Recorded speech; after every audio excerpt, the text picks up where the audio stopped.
Olá, eu sou Márcio Teixeira, seja bem-vindo ao meu canal do YouTube. Hoje eu vou falar sobre a carta à igreja de Éfeso.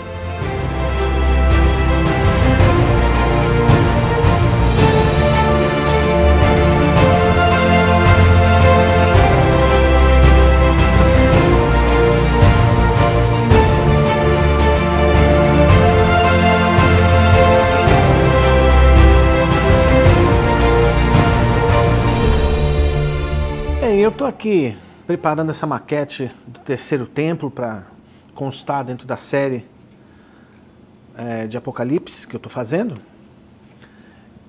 E eu me lembrei algo muito interessante sobre essa experiência de ir a Éfeso. A carta de Jesus fala algo muito tremendo sobre a perda do primeiro amor. Jesus faz uma advertência séria aos cristãos que haviam perdido o primeiro amor, né? E eu lembro que no ano de 2014 foi a primeira vez que eu fui a Éfeso. E naquela época eu estava exatamente assim. Eu tinha perdido meu primeiro amor. Eu estava vivendo talvez uma daquelas crises, um daqueles momentos onde você simplesmente perdeu a alegria da sua salvação, quando você perdeu a alegria de estar na igreja, na comunhão com os irmãos. Não estava nem aí para isso. Mal lia a Bíblia. Mas aí, numa viagem de família, nós fomos a Éfeso. E aquilo foi muito chocante para mim. Eu andar por aquelas ruínas e saber que ali tem uma história tão poderosa, mas que eu estava tão distante. E aquilo mexeu muito comigo. E alguma coisa tinha acontecido que eu tinha perdido o primeiro amor. Não é à toa que aquele escritor, Dwight Pentecost, ele fala no livro dele que a igreja de Éfeso tem uma direta relação com a parábola do semeador, né? Que tem aqueles 4 solos onde ele semeia a semente. E o ponto que veio para mim muito forte foram os cuidados da vida. E aquilo tinha roubado de mim o primeiro amor, os cuidados da vida.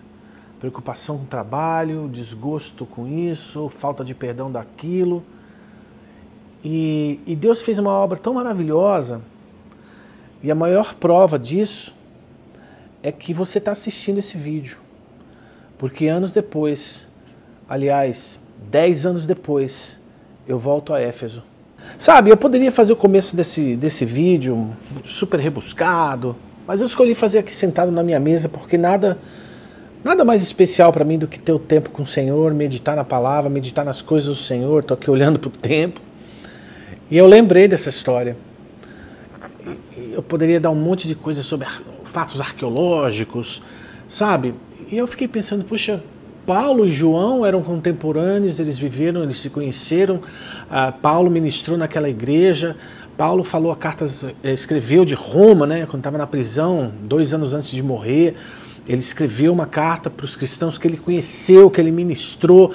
Então a igreja de Éfeso tem uma profunda influência do apóstolo Paulo, dos ensinamentos. É uma igreja, imagina, o próprio Paulo pregando na tua igreja, e anos depois o apóstolo João vai viver ali. Quer dizer, eram 2 ícones, né, muito poderosos. Então, fazer esse vídeo sem dar uma profunda abordagem do que era a vida, tentar desenhar o que era a mente, o que era o coração, o que era o problema que aqueles cristãos viviam ali naquela sociedade, foi o meu primeiro objetivo. Sabe por quê? Porque quando a gente faz isso, quando a gente desvenda a parte arqueológica, a parte da história, uau, a gente descobre uma profundidade tão maravilhosa nas Escrituras que aquilo reacende o fogo pelas coisas do Senhor. Então esse vídeo eu quis juntar exatamente esses aspectos históricos e do ministério de Paulo, do ministério de João, e como aquilo influenciava, e como era o Império Romano, e o que era história, o que a arqueologia te mostra. Então eu quero que esse vídeo faça exatamente isso. Sabe, da mesma forma que eu vivi esse tempo na minha vida de esfriamento espiritual, a perda do primeiro amor, talvez você esteja passando por isso. Mas eu quero convidar você a fazer uma viagem comigo no tempo. Ir comigo lá para a Turquia. para juntos a gente descobrir o que é que será que causou esse esfriamento na igreja de Éfeso. Vem comigo.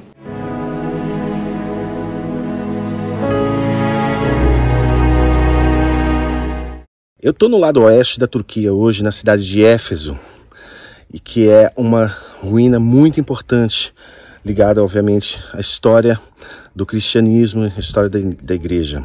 Mais de 2000 anos atrás, as pessoas vinham aqui por várias razões. De todas as partes do mundo antigo, as pessoas vinham aqui para Éfeso porque era uma cidade muito importante, economicamente, religiosa, política, muito semelhante a Nova York, Singapura, Paris nos dias de hoje. Mas principalmente porque aqui era um centro do culto de adoração a Ártemis. Os peregrinos vinham a esse templo monumental, que era uma das 7 maravilhas do mundo naquela época. E nessa cidade, aqui em Éfeso, existia um grupo de seguidores de Jesus. Essa igreja floresceu no meio desse local aqui, cheio de cultos pagãos. O apóstolo Paulo viveu aqui por 2 anos e meio, e o apóstolo João e o jovem Timóteo também viveram aqui.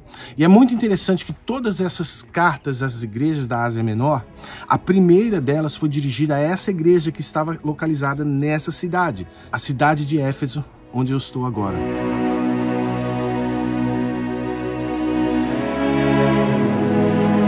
Eu quero colocar uma coisa interessante para você pensar sobre isso. Essa é a primeira cidade que João escreve a carta de Jesus. O curioso é que Éfeso recebeu 2 cartas. A única cidade, a única igreja das 7 que recebeu 2 cartas. A primeira foi escrita pelo apóstolo Paulo e a segunda escrita por João, narrada por Jesus. O interessante é que a gente pensa, poxa, o que aconteceu dessa carta de Paulo para esse povo que Paulo escreveu, admoestando a se manter firme na fé, admoestando a viver uma vida consagrada ao Senhor. E depois, na carta escrita por João, essa mesma igreja é vista por Jesus como uma igreja que perdeu o primeiro amor. O que será que aconteceu desse momento histórico para esse momento histórico? Parece que se assemelha muito à nossa vida. Quando a gente encontra Jesus pela primeira vez, a gente está naquele fogo, né? Mas com o tempo aquilo vai, parece que morrendo, aquela chama vai se apagando no coração. Por que será? E é isso que eu quero convidar você a descobrir comigo aqui em Éfeso.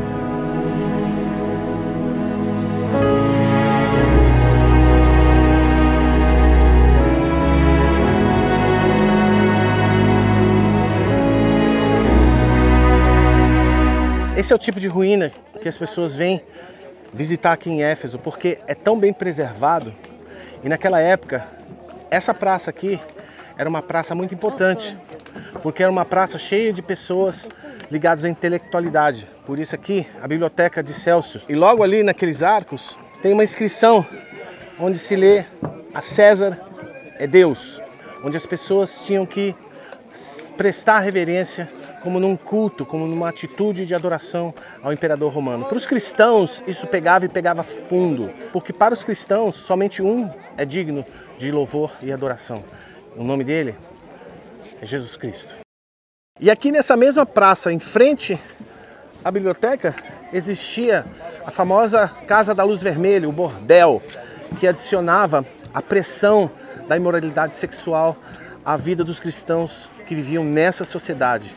Você pode imaginar o que era ser cristão nesse local, onde a intelectualidade morava ao lado da prostituição.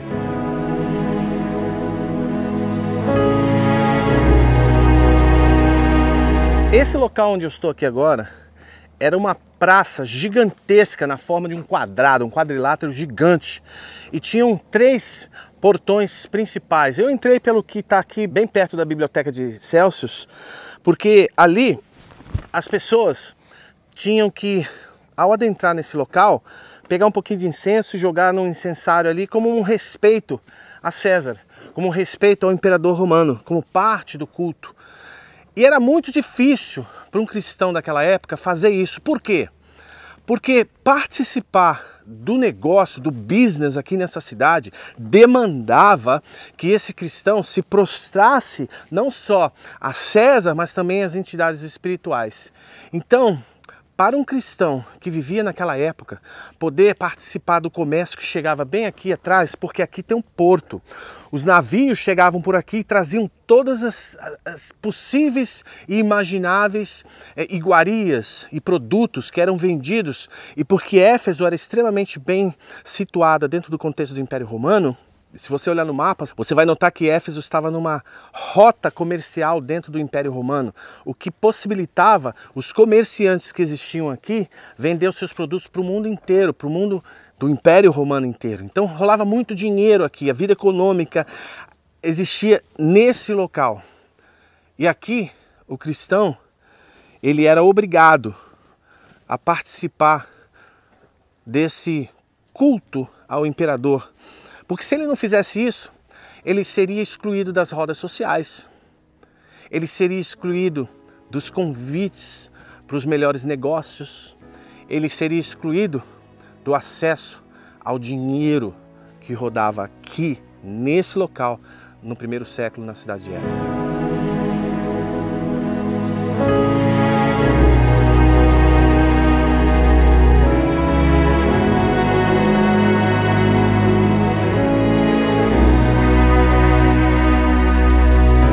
Éfeso possuía um ambiente típico no qual os cristãos do primeiro século tinham que viver não somente pelo seu mercado, por causa do comércio que existia nessa praça chamada Agora, mas também por causa dos cultos a deidades pagãs. Aqui em Éfeso existiam 14 templos de idolatria a deuses pagãos, mas nenhum deles se comparavam com o templo de Ártemis. Na antiguidade, Ártemis era uma deusa da fertilidade e vida. O culto a essa deusa aqui, nessa região, e também no Império Romano, começou aproximadamente no ano 1000 a.C. E Éfeso era o principal local de adoração da deusa Ártemis em todo o Império. O templo de Ártemis era uma das 7 maravilhas do mundo. Era maior e mais largo do que um campo de futebol. Esse templo tinha 127 pilares gigantescos de mármore. Era um prédio enorme e toda a cidade de Éfeso vinha adorar nesse templo. A vida de adoração a essa deusa era enraizada, estava enraizada em todos os aspectos da vida da sociedade de Éfeso. Principalmente na vida financeira, porque o templo de Ártemis acabou se tornando como se fosse um banco, onde as pessoas traziam seu dinheiro, os mercadores traziam seu dinheiro e o templo recebia esses fundos e geravam juros e ofereciam empréstimos financeiros para quem quisesse. Por causa disso, o templo ele era extremamente central na sociedade de Éfeso naquela época. No templo de Ártemis, uma vez que ela era a deusa da fertilidade, haviam centenas de prostitutas do templo, mulheres e homens. Muitas das festividades a essa deusa terminavam em orgias e imoralidade sexual desenfreada. Agora imagina o que isso significava e o tamanho do desafio dos cristãos que viviam aqui em Éfeso. Uma vez por ano, no mês de março, para celebrar o nascimento dessa deusa, segundo a mitologia grega, existia uma rua aqui perto, onde os adoradores dessa deusa faziam uma procissão gigantesca, levando a estátua dessa deusa, erguendo, dançando. E depois, no fim dessas festividades, eles voltavam com essa deusa para dentro do templo e ali, embriagados e cheios de álcool, era uma festa, uma farra, uma orgia total. E chegavam ao ponto de que alguns dos homens que ali estavam se automutilavam e entregavam as suas partes em uma oferenda para essa deusa. E dessa forma, esses homens se tornavam sacerdotes dentro do templo. Então, os sacerdotes que existiam ali, todos eles eram eunucos. Mas um dia, todos eles haviam participado dessas orgias. Esse era o contexto da igreja aqui em Éfeso, que vivia nessa sociedade, que tinham essas práticas. Mas o pior não era isso. O maior desafio que eles tinham era a necessidade deles se curvarem à adoração ao imperador Domiciano, que tinha também a sede nessa cidade.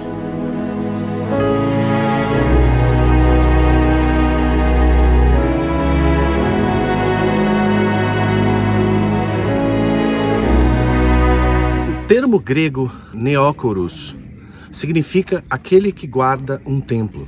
Na antiguidade, as cidades que possuíam templos de adoração devotados aos imperadores romanos eram reconhecidas como cidades de Neócoros. E por isso, era uma maneira de denotar a importância daquele local dentro do contexto do império. Éfeso era uma dessas cidades. Éfeso possuía 2 templos dedicados a imperadores romanos. No primeiro século, próximo daqui no vale onde eu estou, um templo foi construído para a adoração de Augusto, o divino. Mas aqui atrás, onde eu estou, está o templo de Domiciano, construído no local mais alto da cidade de Éfeso, onde todos podiam ver. Domiciano começou seu reinado em 81 d.C. Imediatamente selecionou esse local para erguer um templo a si, para as pessoas o adorarem como um deus. O interessante é que na arquitetura desse templo, a gente vê um platô do templo onde o prédio foi erguido. Existia um detalhe na arquitetura onde uma estrutura era suportada por 2 outras estátuas. Essas eram estátuas de todos os templos do império. Essa era uma declaração pública do ego do imperador, que através desse detalhe na arquitetura, comunicava ao povo sua superioridade e soberania acima do panteão de todos os deuses que existiam aqui. E não muito distante de onde eu estou aqui agora, existia uma estátua desse imperador Domiciano de 16 metros de altura, com o braço erguido como um símbolo de poder. Ou seja, quando uma pessoa chegava no porto da cidade, essa era a primeira coisa que ela via sobre a cidade de Éfeso.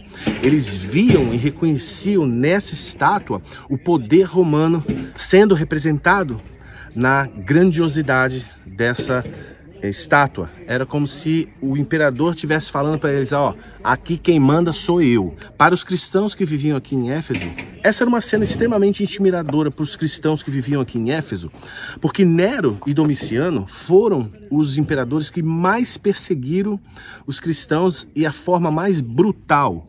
Então, para eles, olhar para aquela estátua era um sinônimo de dizer: estou em perigo por causa da minha fé. Às vezes eu me pego a pensar na visão do Todo-Poderoso que Jesus se apresenta a João.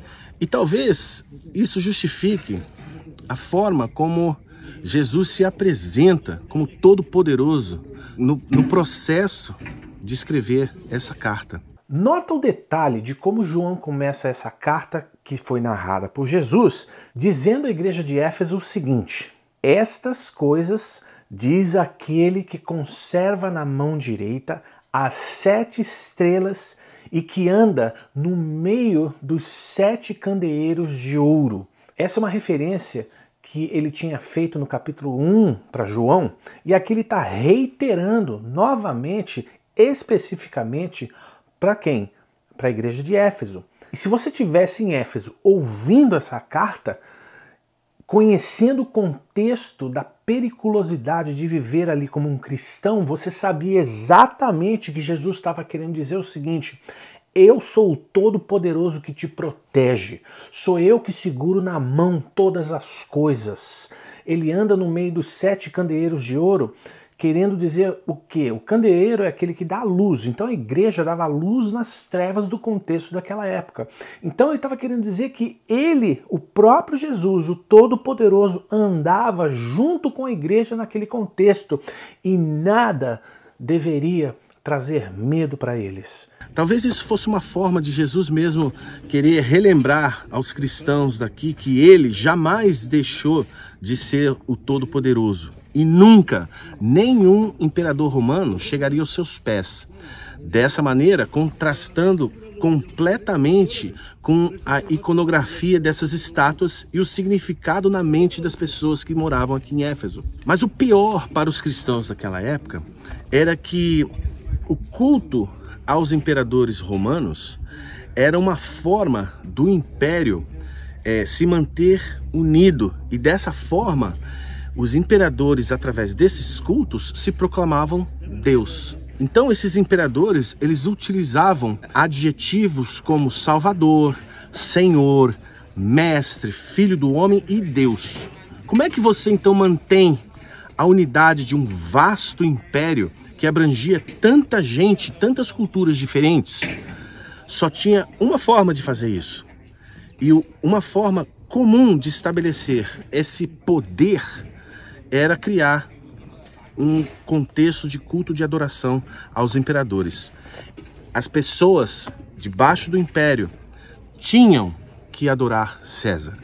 Era uma requisição e uma estratégia política do Império Romano para manter o Império unificado em todas as terras nas quais ele abrangia. E haviam festividades e épocas no ano que os cidadãos do Império Romano e, consequentemente, os cristãos, como moradores do território do Império, eram obrigados a afirmar publicamente com voz audível que César era Senhor, que César era Deus. Houveram épocas, de fato, onde isso era burlado com certa facilidade, mas não no reinado de Domiciano, desse templo aqui, o cara desse templo aqui, porque ele estava determinado que todos os adorassem como Deus. Isso sem contar com a imensa perseguição que ele imprimiu contra os cristãos. A igreja de Éfeso vivia debaixo dessa opressão. E o apóstolo João foi exilado na ilha de Patmos por causa da dinâmica representada em um templo como esse. Ou seja, tenho que adorar César? Não, não vou adorar César. E não só não vou adorar César, como eu vou ensinar aqueles que servem a Cristo, do qual eu sigo, do qual eu sirvo, do qual eu sou apóstolo, do qual eu conheci pessoalmente, eu vou ensinar para esses cristãos que eles jamais devem se curvar a César. E João passou a ser um problema para Roma. Então, galera, seguinte, pega esse João e bota lá na ilha de Patmos, não quero saber desse velho por aqui. Porque aqui quem manda é o imperador romano, certo? Era assim que era o contexto daquela época. Outra realidade desconfortante para os cristãos aqui daquela época era a presença de demônios e atividade demoníaca aqui em Éfeso. Adivinhos eram sacerdotes dos deuses e deusas que falavam em nome dessas divindades. E aqui em Éfeso, eles habitavam em templos como o de Dídimo. Seus encantamentos e sinais faziam maravilhas. E tudo isso orquestrado pelo mundo das trevas. Encantamento e maldições sobre os inimigos e adoradores em expressões frenéticas de possessões espirituais, de forma que, aos olhos dos cristãos aqui, era uma clara e inequívoca evidência dos demônios das trevas atuando no mundo natural. Quando Paulo escreveu para os Efésios no capítulo 6 de sua carta, coloque a armadura de Deus, porque a nossa luta não é contra a carne e o sangue, mas contra principados e potestades e contra os poderes das trevas nas regiões celestiais. Os cristãos em Éfeso, eles sabiam exatamente o que Paulo queria dizer e eles seguiram essa instrução muito seriamente. Revesti-vos de toda a armadura de Deus, para poderdes ficar firmes contra as ciladas do diabo. Porque a nossa luta não é contra o sangue e a carne, e sim contra os principados e potestades, contra os dominadores deste mundo tenebroso, contra as forças espirituais do mal nas regiões celestes. Na época da carta de Paulo, a igreja ali foi exortada a viver uma vida de obediência à palavra e obediência a Deus. E isso denotava ser submissa à autoridade no contexto familiar. Vários princípios importantes foram ensinados e que regeriam o comportamento e testemunho dos cristãos naquela sociedade local. Paulo não estava pedindo deles para se levantarem em rebeldia contra o governo ou por uma causa religiosa que devesse julgar os outros. Leia o livro de Efésios e você vai notar que Paulo os exorta a viver uma vida no meio dessa comunidade infestada de pecado. Mas Paulo diz, perdoe seus inimigos, mostre amor e compaixão com todos, honra o seu pai e sua mãe, instrua os seus filhos a temerem ao Senhor e dentro do contexto do seu trabalho sejam obedientes aos seus superiores. Mestres, pare de ameaçar os seus subalternos porque você também tem um mestre no céu. Paulo os encorajava de uma forma sincera e com boa vontade em uma comunidade onde os deuses ali adorados não diziam nada semelhante a isso. Resumidamente, Paulo estava dizendo para eles o seguinte, sejam como Cristo e em um mundo que nega Cristo.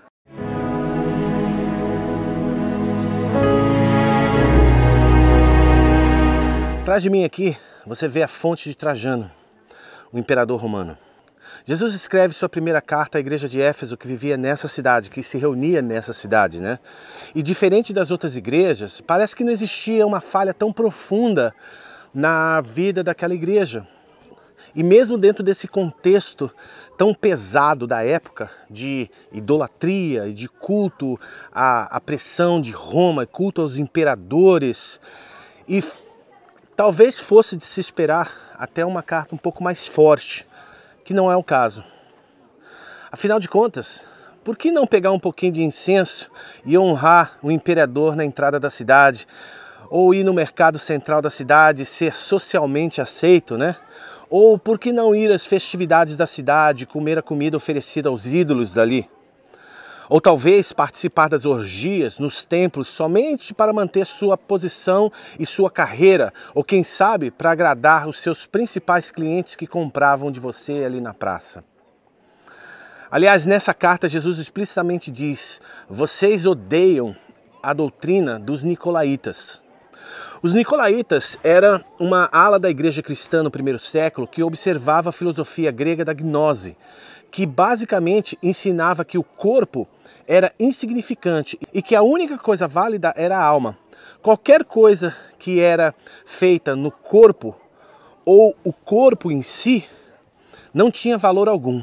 Então essa filosofia dizia que você podia comer comida oferecida aos ídolos, participar de orgias, e os cristãos verdadeiros de Éfeso eram frontalmente opostos a essas crenças. Por que será que eles eram tão fortes contra essa prática? Podia ser pela sua forte liderança na época, talvez pela liderança que Paulo exercia naquela igreja. Afinal de contas, o próprio apóstolo esteve aqui e viveu aqui por 3 anos. Nos primeiros 6 meses, Paulo pregava na sinagoga, mas a resistência dos judeus era tão forte que ele resolveu ir para a sala de tiranos, que era um local aberto onde pensadores e filósofos apresentavam suas teses publicamente. Ele pregava ali todos os dias, das 11 da manhã até as 4 da tarde, e por 2 anos e meio, para que as pessoas que vinham das diversas partes do mundo aqui em Éfeso conhecessem o poder do Cristo ressurreto. A estratégia de pregação de Paulo era interessante, porque quando ele falava para os judeus, obviamente ele estava falando sobre o fato de que existia um Messias e que ele pregava o Messias. Por causa disso, ele era expulso da sinagoga e por isso ele foi pregar nesse local público, onde os gentios de diversas partes do mundo, como esse povo que a gente vê aqui passando, hoje visitando as ruínas, mas naquela época eles vinham por causa da deusa Artemis. E quem que eles se deparavam aqui pregando? O apóstolo Paulo. Já pensou que fantástico você caminhando por essas ruas aqui e de repente você ouve um cara bradando a todos, a plenos pulmões, sobre o Messias ressurreto em Jerusalém, que ele viu na estrada de Damasco? Você pode imaginar o poder, a presença, a unção da pregação da palavra de Paulo aqui nesse local, a ponto de pessoas do mundo inteiro se converterem e levarem o evangelho para suas cidades?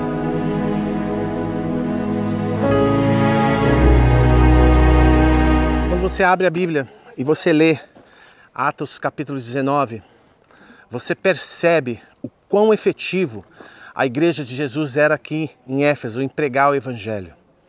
Lembra que a gente está falando de uma sociedade riquíssima? Lembra que a gente está falando de um contexto de uma sociedade que vivia em torno do comércio local.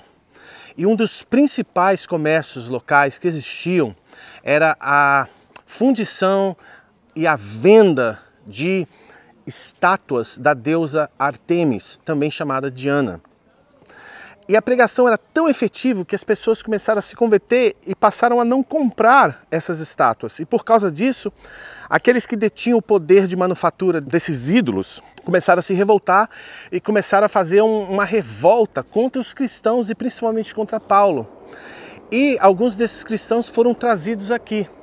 Lembra que no início do vídeo eu falei que existia um festival, a deusa Artemis, aqui em Éfeso, que acontecia no mês de março? Não quero dizer com isso que isso aconteceu no mês de março, mas é possível que uma grande multidão que encheu esse anfiteatro que está aqui atrás de mim possa ter acontecido em um desses festivais dedicados a Artemis.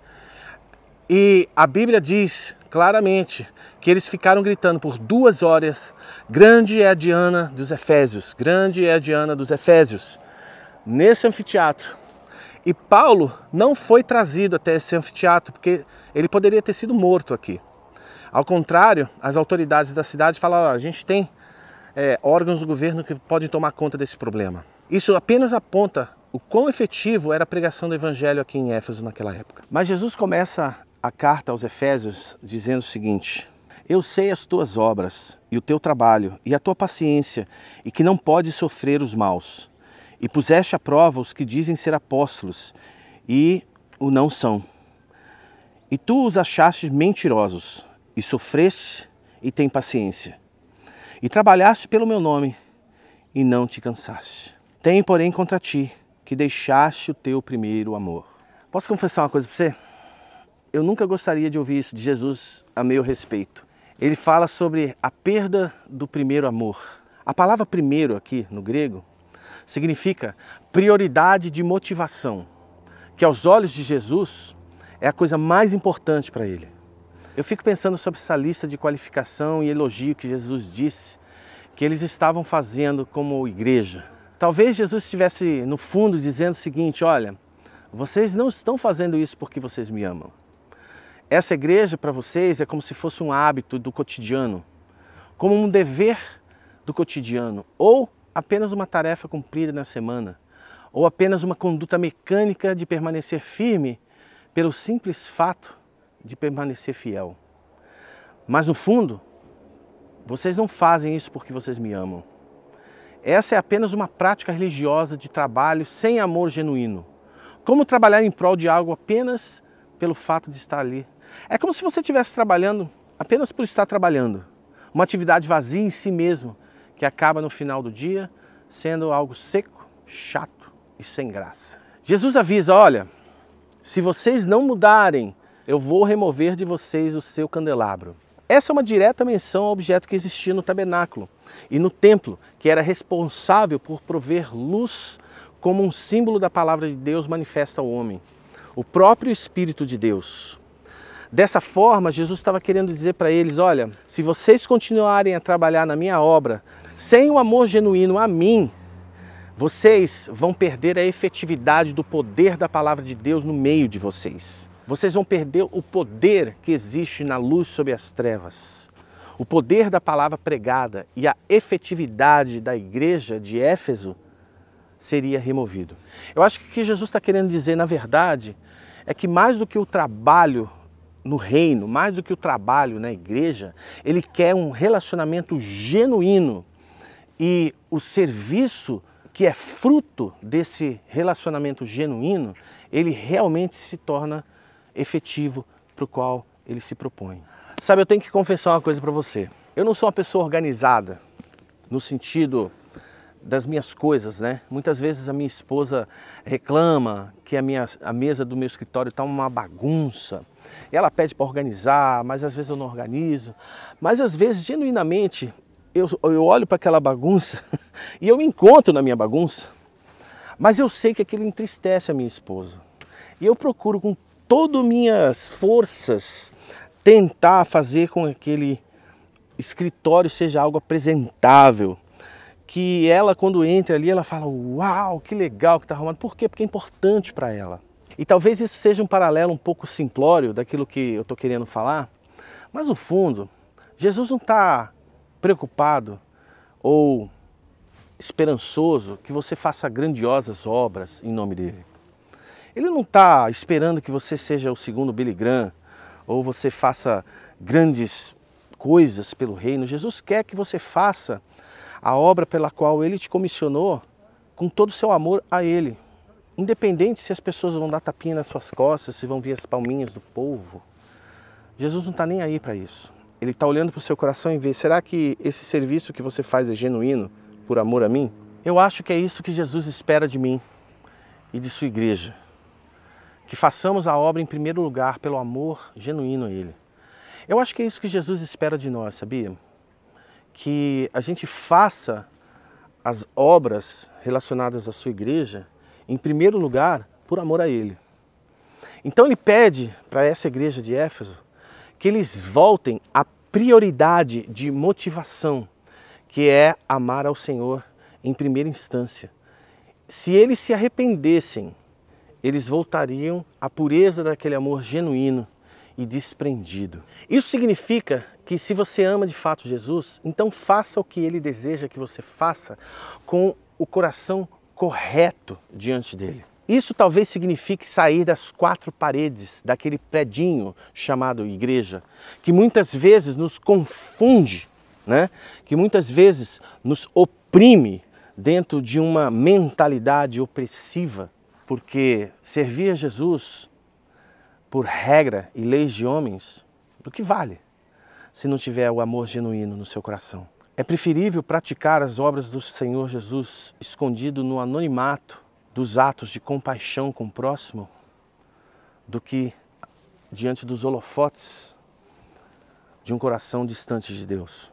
Uma vez eu ouvi, num momento crucial da minha vida, um pastor dizer o seguinte: esteja pronto para morrer por Jesus, para sofrer o que você tiver que sofrer por amor a Jesus, mas jamais esteja pronto para morrer pelo sonho de um homem.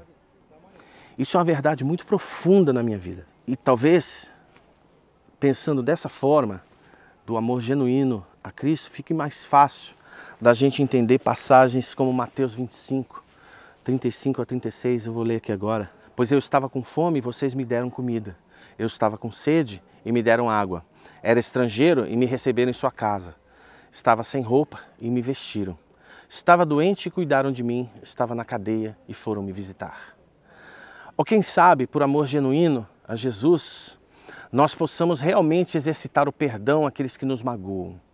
Orar pelos nossos inimigos ou aqueles que nos perseguem.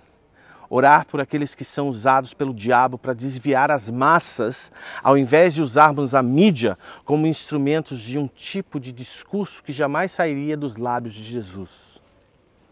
E muito menos daqueles que professam o seu nome. É o tal do lance de querer causar na mídia social só pelo fato de querer ganhar notoriedade em nome de Jesus. Quão tolo é esse homem ou essa mulher que faz isso.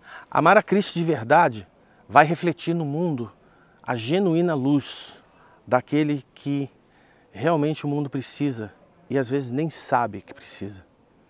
É isso que Jesus queria daquela igreja e é isso que Jesus quer de nós hoje.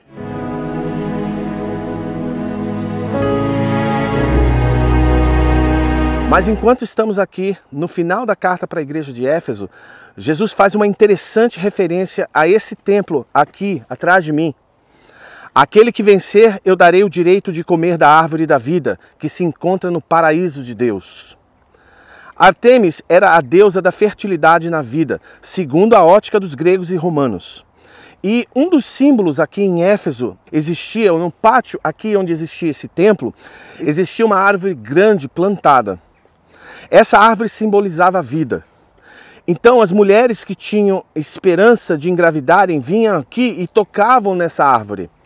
As pessoas que queriam saúde, vida em maior abundância, prosperidade, vinham a essa árvore e era como se fosse uma esperança, uma fonte de esperança e a plenitude da vida para os cidadãos de Éfeso. Obviamente que os cristãos não participavam disso e certamente, mais uma vez, eles se sentiam deixados de fora de uma oportunidade social importante na vida de Éfeso.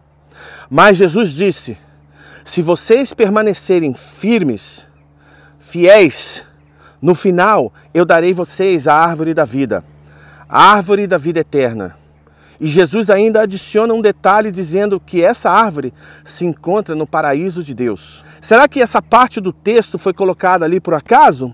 Ou Jesus só diz isso como uma figura de linguagem para animar o espírito do leitor dessa carta? Bem, lembra o seguinte: os imperadores tinham gloriosos jardins nos seus palácios e eram nesses palácios que eles tinham festas de entretenimento para os seus convidados de honra. Claro que os cidadãos comuns de Éfeso nunca viram ou pisaram nos palácios do imperador, cada jardins que eram considerados o paraíso dos imperadores. Muito menos aqueles que a sociedade considerava como a escória daquele local, os cristãos. Esses então jamais frequentariam os palácios de um imperador romano. Pensa comigo o seguinte: Esses imperadores perseguiram os cristãos e marginalizavam perante o povo que adoravam o imperador. Mas Jesus promete que viria um dia e que esses marginalizados pela sociedade e perseguidos do império entrariam em honra no palácio glorioso do Criador do universo. E ele, Jesus, o Rei dos Reis, Senhor dos Senhores, daria a esses cristãos salvos pelo seu sangue e fiéis até o fim o acesso eterno à árvore da vida, no paraíso da glória de Deus. Essa era a mensagem para eles naqueles dias. Essa é a mesma mensagem para nós hoje. Arrependa-se e volte ao primeiro amor. Sirva ao Senhor com fidelidade até o último dia da sua vida e se prepare para desfrutar a eternidade na presença do Senhor com acesso à árvore da vida. Sabe, aqui eu termino a visita à cidade de Éfeso, lembrando a você que a jornada da vida cristã é uma jornada cheia de desafios. É uma jornada que muitas vezes você vai se defrontar com pessoas que cultuam deuses diferentes do seu. Pessoas que acreditam que a grandiosidade de templos, da grandiosidade dos rituais religiosos, são importantes para a salvação. Jesus está nos ensinando, através desses vídeos, a salvação é pela graça, a salvação é pelo sangue. Não existe mérito em ninguém ou nada, exceto ao sangue de Jesus que cai sobre nós, quando nós recebemos Ele como Senhor e Salvador da nossa vida. Não adianta nada eu vir até aqui, desse outro lado do planeta, fazer um investimento para fazer um vídeo para o YouTube, se eu não disser para você que o que me motiva a fazer esses vídeos é justamente te mostrar a veracidade, a verdade da palavra de Deus. Para que o Espírito de Deus mostre a você, conduza a você a uma experiência pessoal com Jesus Cristo. Sabe, os cristãos dessa cidade, naquela época, há 2000 anos atrás, olhavam para esse templo e talvez pensavam, puxa, que tristeza. Naquela época não tinha Bíblia, naquela época não tinha YouTube para conhecer sobre o Evangelho. Naquela época tinha a mensagem que era passada nas igrejas, na igreja local. Que legal que Paulo pregava aqui, que legal que João pregava aqui. Mas eles morreram, eles se foram, já estão na glória do Senhor. 2000 anos se passaram e a Igreja de Cristo continua em diante. E a pergunta que a gente tem que se fazer é, nós temos ainda a chama do primeiro amor no nosso coração? Ou nós estamos buscando um entretenimento diante de um templo bonito? A Bíblia diz que Deus não habita em templo feito por mãos de homem, porque esse é o templo do Espírito Santo. O convite que Jesus nos faz hoje é nos arrepender dos nossos pecados e vivemos uma vida santificada e separada a Ele para o dia da redenção, até a glória final, quando Ele virá nos buscar. Eu espero que você tenha gostado desse vídeo, que tenha abençoado a sua vida. Eu convido você a deixar a sua mensagem e compartilhar esse vídeo com pessoas que o Senhor coloca no seu coração, com o meu desejo sincero que o Senhor reacenda a chama do primeiro amor no seu coração, assim como Ele faz no meu. Deus te abençoe e até o próximo.